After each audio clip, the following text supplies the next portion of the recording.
Nous sommes le vendredi 20 décembre 2013 et je tiens à rendre grâce et gloire à Dieu sur un point qui peut paraître surprenant, mais je dis vraiment toute la gloire revient à Dieu, à Jésus-Christ et à son Saint-Esprit. Je tenais à le glorifier pour la manière dont il inspire certains parents, en particulier certaines mères ou futures mères, pour s'occuper de leurs enfants et en particulier les vêtir et les habiller au mieux. Je le dis pour en avoir fait l'expérience moi-même et aussi parce que j'ai différents témoignages de femmes autour de moi, de sœurs en Christ en particulier, qui me disent comment Dieu les inspire, et moi-même je suis émerveillée de la gloire de Dieu, de voir comment Dieu m'inspire de créer des chaussons pour les bébés qui sont tellement beaux, j'en reviens pas, des chaussons et des chaussures, pas que des chaussons d'ailleurs, aussi des petites chaussures, des chaussures miniatures à leur taille. Vraiment, je rends grâce et gloire à Dieu, à Jésus, à son Saint-Esprit, parce que c'est merveilleux. C'est un vrai bonheur de créer pour les enfants et de faire des petites créations pour les enfants, pour les bébés en particulier. Et toute la gloire en revient à Dieu, à Jésus-Christ, à son Saint-Esprit. Et aussi, comme je disais, par rapport au témoignage des personnes qui m'entourent, de certaines personnes qui m'entourent, je vois vraiment l'amour de Dieu pour ses enfants, déjà qu'ils soient adultes ou enfants ou bébés. Et aussi pour la manière dont il nous inspire de créer ou de faire des choses en leur faveur. Je vois comment Dieu aime les enfants. D'ailleurs, c'est le Seigneur Jésus qui dit « Laissez venir à moi les petits-enfants ». C'est vous dire comment il les aime. Il aime vraiment les enfants et je rends grâce et gloire à Dieu pour ça, Jésus à son Saint-Esprit. Et j'en veux pour preuve qu'un jour, je faisais un compliment à une sœur en Christ qui me disait... Je lui disais, mais comment ta fille, elle est jolie comme tout, comment elle est bien habillée, qu'est-ce qu'elle est jolie, avec des couleurs qui la mettent bien en valeur. Et là, la sœur me répond, figure-toi que c'est le Saint-Esprit, vraiment toute la gloire revient à Dieu, à Jésus, à son Saint-Esprit, parce que Dieu m'a inspiré par la voix de son Saint-Esprit de lui acheter des vêtements qui en réalité ne sont pas des vêtements pour enfants de son âge, ce sont des vêtements pour adolescents ou adultes. En l'occurrence, toi tu me fais le compliment en me disant que c'est une jolie robe, c'est une bien jolie robe qu'elle a, mais en fait ce sont des corsages pour adultes ou adolescents ou adultes, et mis sur elle, mais ça ressemble à une petite robe, mais ce ne sont même pas des vêtements de son âge. C'est-à-dire comme le Saint-Esprit m'a bien inspiré de lui prendre toute une collection de ces corsages. Elle en a un de chaque couleur pour chaque jour de la semaine. Et le Saint-Esprit m'a inspiré comment lui faire son petit trousseau. Mais vraiment, toute la gloire revient à Dieu, à Jésus, à son Saint-Esprit, parce que on croit que ce sont des robes, tout le monde croit ça, mais ce sont des corsages. Et on a une tendance à penser que c'est de la soie, mais je crois qu'elle m'a dit que c'était du satin. En attendant, c'était tellement joli que l'enfant était magnifique dans cette tenue. Et c'est vrai que ça faisait croire à tout le monde qu'elle portait une robe. Et en réalité, non, le Saint-Esprit l'avait inspiré de cette manière et je lui rends grâce et gloire. Et ensuite, je lui ai dit, c'est vrai que j'ai toujours vu cet enfant avec de jolies choses. Et là, elle m'a répondu, figure-toi que depuis sa naissance, moi qui suis érémiste et qui n'ai pas normalement les moyens d'habiller l'enfant, comment dire en créole, on était qu'à mettre mes six têtes et je m'inquiétais, je me demandais comment j'allais pouvoir m'occuper de l'enfant et l'habiller. Mais j'ai remis le fardeau au Seigneur Jésus, il m'en a délivré, je lui rends grâce et gloire. Déjà, depuis à la clinique, il a mis au cœur de diverses personnes autour de moi de m'offrir des choses pour l'enfant, des layettes, tout ce il fallait pour l'enfant. Et j'étais tellement surprise et émerveillée par la gloire de Dieu. Je me suis retrouvée avec même un surplus de layettes au point que j'ai dû en donner à d'autres personnes autour de moi. Et par la suite, quand l'enfant a grandi, je ne savais pas comment faire. Et bon, elle avait grandi, mais elle était encore en bas âge et je ne savais pas comment faire. Et Dieu a mis au cœur d'une de mes amies qui avait un magasin de vêtements pour enfants de me donner ses invendus.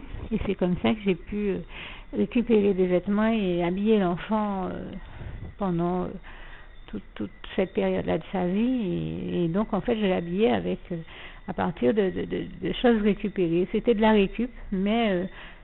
ça a duré, ça a suffi pour tout le temps de cette période-là de sa vie. Et maintenant, même maintenant, le Saint-Esprit continue à me donner, comme tu le vois, de bonnes idées et les idées les plus pratique et économique pour réussir à habiller mon enfant au mieux, et je lui rends grâce et gloire.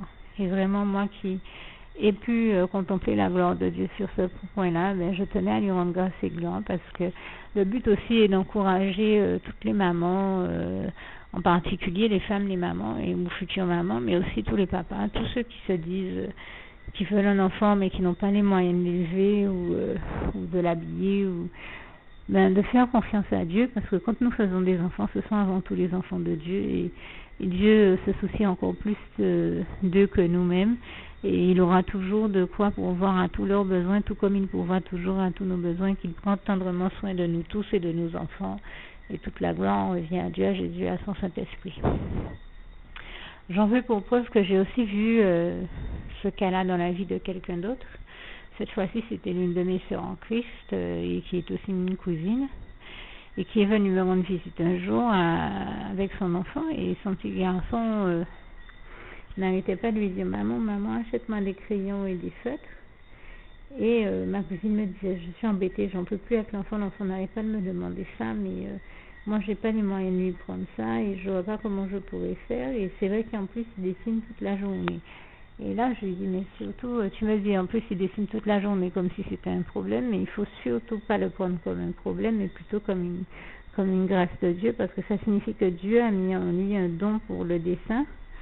Et s'il est pas autant passionné de dessin, c'est parce que c'est un don que Dieu a mis en lui. Et si quand Dieu place des dons et talents en nous, c'est pour notre bien et notre plus grand bonheur. Et il est même écrit en Romains 11, verset 29, car Dieu ne se repent point ni de ses dons ni de ses appels. Donc c'est vraiment une grâce de Dieu dans sa vie. Et je suis bien placée, moi, en qui Dieu a mis un don pour la peinture, et toute la gloire en revient à Dieu, à Jésus, à son Saint-Esprit.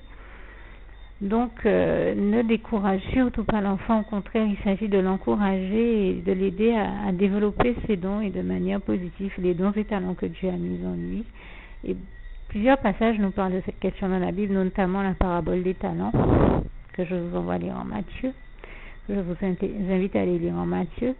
Et je rends grâce et gloire à Dieu aussi, parce que donc dans le cas de cet enfant, je lui disais, vraiment, ce que tu peux faire, c'est, tu n'as peut-être pas les moyens maintenant, mais dès que Dieu aura pourvu, il te donnera les moyens. N'hésite pas, fais confiance à Dieu. S'il a placé ce don-là en ton enfant, c'est pour son bien, et Dieu pourvoira assurément à ses besoins. Fais confiance à Dieu, continue à faire confiance à Dieu, persévère dans ta marche par la foi avec le Seigneur Jésus. Il va pourvoir à tes besoins, et dès que tu en as la possibilité, dès que Dieu t'en donne la possibilité, prends ces crayons et ces feutres pour l'enfant, afin de le bénir, parce qu'il s'agit de l'aider vraiment à développer positivement ses dons. Et elle est revenue me voir quelques temps plus tard, et c'est vrai que j'étais bien heureuse de l'entendre me faire ce témoignage, en me disant: mais tu sais, ma sœur, que le Seigneur m'a vraiment bénie.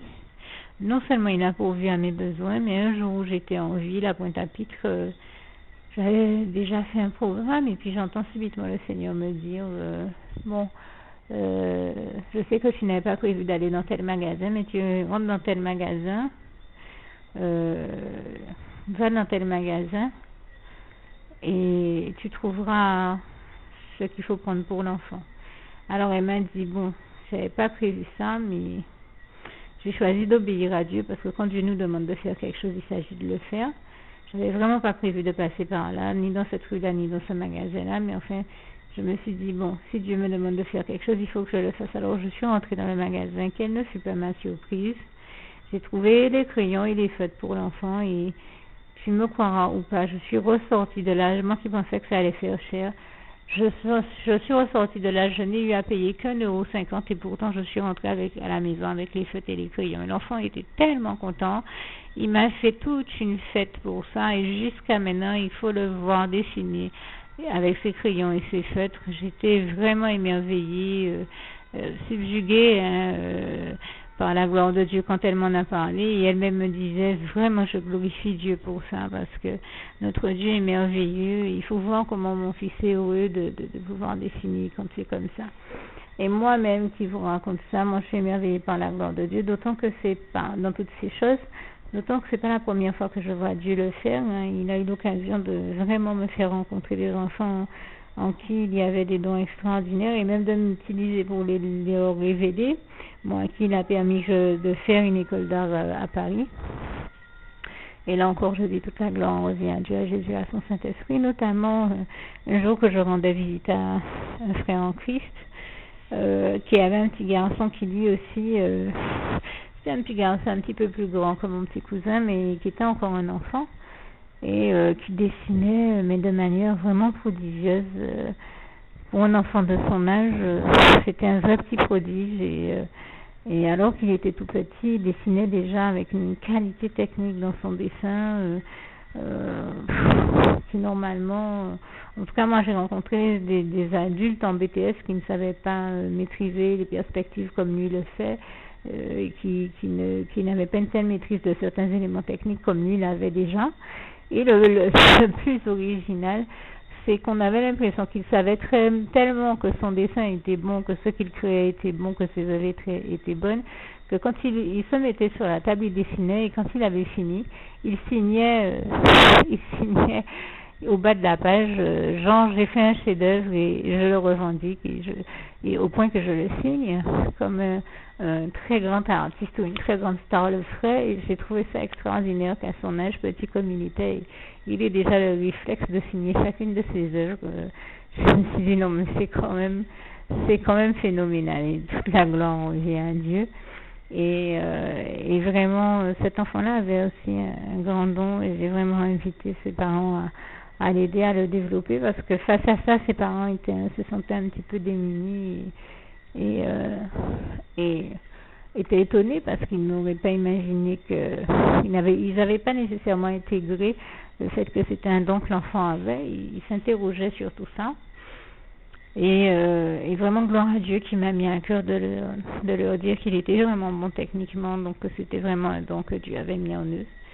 Et je crois que ça les a apaisés pour mieux accompagner l'enfant dans son développement personnel, et toute la gloire en revient à Dieu, à Jésus, à son Saint-Esprit. C'est le sens de mon propos, c'est d'encourager aussi tous ceux qui m'écoutent et qui vivent ces situations-là, qui voient leurs enfants choisir des voies qui n'étaient pas celles, ou des métiers qui n'étaient pas celles qu'ils auraient choisis pour eux. C'est d'encourager tous ceux qui m'écoutent, afin de leur dire d'essayer de prendre, d'accepter humblement et avec sagesse les choix de leurs enfants, même s'ils ne correspondent pas aux choix qu'ils avaient faits, et de bien comprendre que si Dieu a mis ces dons et talents-là en eux, c'est pour leur bien et leur bonheur, comme je disais. Et donc il s'agit de les accompagner, non pas de les décourager, mais de les encourager, de les aider à développer positivement tous les dons et talents que Dieu a placés en eux. Et de comprendre vraiment que ça permettra à leur enfant de se développer de manière positive et épanouissante. Là où si on force un enfant à prendre une voie ou à exercer un métier qui n'est pas celui pour lequel il était fait ou qu'il rêvait de faire, ça peut être une grande frustration et l'amener à passer à côté de son bonheur.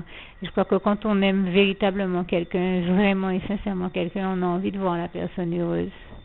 Donc, exercer un métier ou les activités que cette personne a choisi ou rêve de faire fait partie des éléments qui peuvent le conduire au bonheur. Donc il faut surtout pas l'en priver, il faut bien comprendre le sens de tout ça et comprendre que si Dieu a placé encore une fois tout ça en cet enfant, c'est pour son bien, c'est pour son bonheur.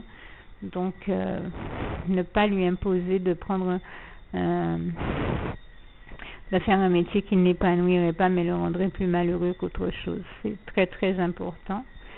Et je voudrais vraiment donc encourager toutes ces personnes, parents comme enfants, à, comme je disais, développer les dons et talents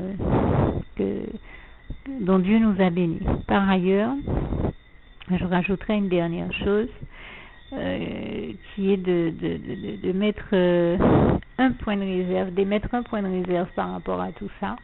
J'invite aussi à tous ceux qui ont ces dons et talents de les mettre avant tout au service de Dieu, de les mettre avant tout, d'utiliser ces dons et talents en priorité pour servir Dieu et démontrer la gloire de Dieu, afin que tout cela glorifie Dieu, puisque si Dieu est celui qui a mis ses dons et talents en nous, il s'agit que nous lui disions, nous lui exprimions notre amour et notre reconnaissance aussi, en les utilisant avant tout pour lui, puisque nous sommes aussi là pour faire de Dieu, de Jésus-Christ et de son Saint-Esprit notre priorité, pour faire de Jésus notre premier amour, et lui témoigner de notre amour. Ça peut revêtir la forme d'utiliser nos dons et talents afin de le glorifier, de glorifier Dieu, de rendre grâce et gloire à Dieu pour toutes les merveilles, prodiges et miracles qu'il accomplit dans nos vies, comme Job 5, verset 8 à 9 nous le dit bien, mais aussi par reconnaissance, par amour et par reconnaissance envers Dieu. Parce que nous voyons beaucoup de personnes dans le monde être bénis par Dieu, qui a mis des dons et talents en eux, mais qui se retrouvent à utiliser ces dons et talents pour leur propre gloire, pour eux-mêmes. Oh, Dieu nous dit bien en Isaïe qu'il ne donnera sa gloire à aucun autre. Et ces personnes-là le font pour leur nombril, ce qui au fond n'est pas productif au regard de l'éternité. Et ces personnes-là tombent dans l'écueil d'aller jusqu'à devenir esclaves de leurs dons. Et ça, c'est malheureux. Ça, c'est vraiment malheureux parce que, et c'est ce que je ne souhaite à personne de connaître comme écueil, parce que, voilà, il faut bien comprendre une chose, il y a une différence entre celui qui utilise son don ponctuellement quand Dieu le lui demande et attend de lui qu'il le fasse, et celui qui utilise son don uniquement pour l'argent ou à des fins qui ne sont pas louables, qui ne sont pas positives. Il faut bien faire la différence entre ces deux démarches qui sont totalement opposées, et donc je vous invite à vraiment utiliser vos dons et talents à bon escient, de manière positive et jamais négative, et à ne surtout pas tomber dans l'écueil de devenir esclave de vos dons. Donc j'espère que vous aurez bien compris le sens de mon propos. Je vous dis que Dieu vous bénisse et vous garde, et à très bientôt.